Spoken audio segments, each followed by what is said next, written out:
ब्रजवासियों को बचाने के लिए एक उंगली पर पहाड़ उठाया, उसी कन्हैया की याद दिलाने के लिए गोवर्धन पूजा का दिन है आया। आप सभी को गोवर्धन पूजा की बहुत बहुत शुभकामनाएं और बधाई। गोवर्धन पूजा को कई लोग अन्नकूट महोत्सव के रूप में और कई लोग बलि प्रतिपदा के रूप में भी मनाते हैं। गुजरात में इस दिन को नव वर्ष के रूप में मनाया जाता है। राजा बलि और भगवान विष्णु के वामन अवतार की कथा तो हम सभी जानते हैं और यह कथा इस बात का प्रतीक है कि हमें कभी भी किसी को उसकी फिजिकल लुक की वजह से जज नहीं करना चाहिए, अंडर एस्टिमेट नहीं करना चाहिए। राजा बलि ने भगवान विष्णु को उनके वामन अवतार में देखा तो सोचा कि अरे ये छोटा सा ब्राह्मण मुझसे कितना मांग लेगा, लेकिन राजा बलि को वामन भगवान को अंडर एस्टिमेट करने का फल भुगतना पड़ा था। इसलिए हमें भी ध्यान रखना चाहिए कि लाइफ में कभी भी किसी को उसके फिजिकल लुक की वजह से ना तो जज करें और ना ही उसे अंडर एस्टिमेट करें। गोवर्धन पूजा के संबंध में कथा है कि जब भगवान श्री राम लंका पर चढ़ाई करने के लिए सभी वानरों के साथ पत्थरों से समुद्र पर पुल बना रहे थे तो हनुमान जी भी गोवर्धन पर्वत लेकर आए थे पुल बनाने के लिए।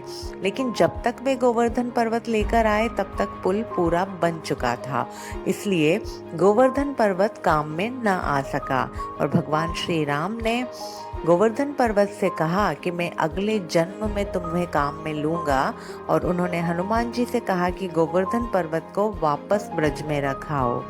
जब श्री कृष्ण अवतार में जन्म लिया भगवान ने तो उन्होंने ब्रजवासियों को सबसे पहले गोवर्धन पर्वत की पूजा करने के लिए कहा।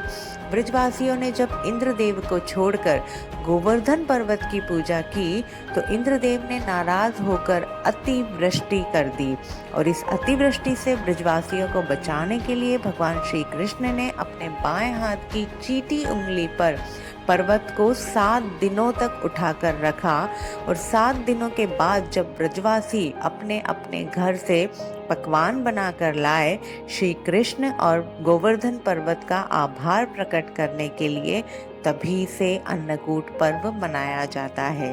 यह कथा हमें बताती है कि हमें अपने मैं को छोड़कर हमको अर्थात सबको अपनाना चाहिए, अदरवाइज इंद्र के जैसा हश्र होगा हमारा।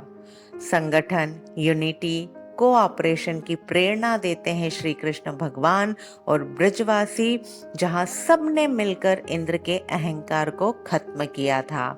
इसलिए हमें वसुधैव कुटुंबकम सूक्ति को चरितार्थ करते हुए हर किसी को दिल से अपनाना चाहिए।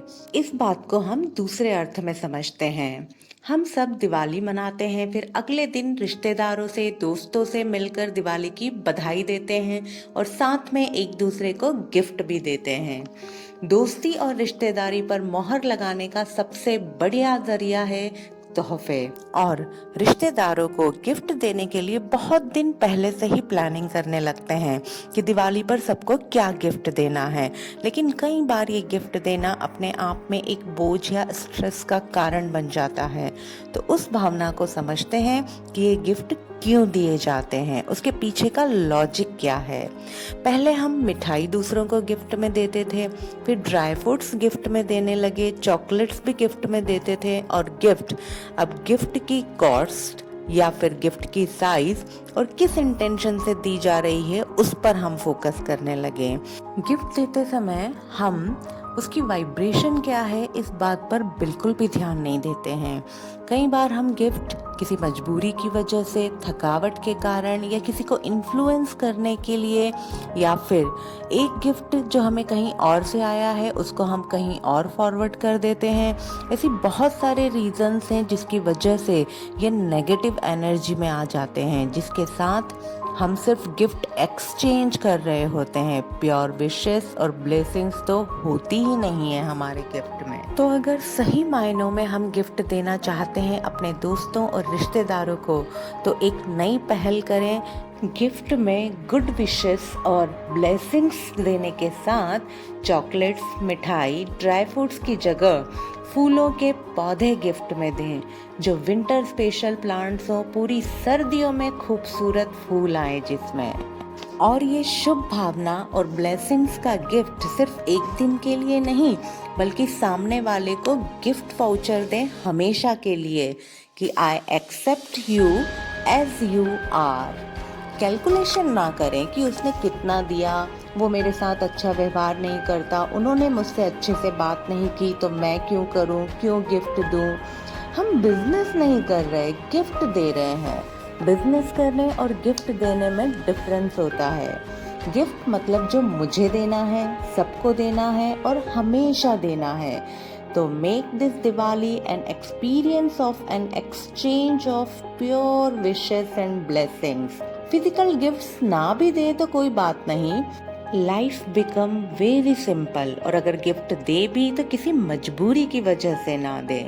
हर किसी को लव, केयर, रिस्पेक्ट, सच्ची दुआएं और शुभ भावना का गिफ्ट देकर कुछ कर दिखाओ ऐसा कि दुनिया करना चाहे आपके जैसा।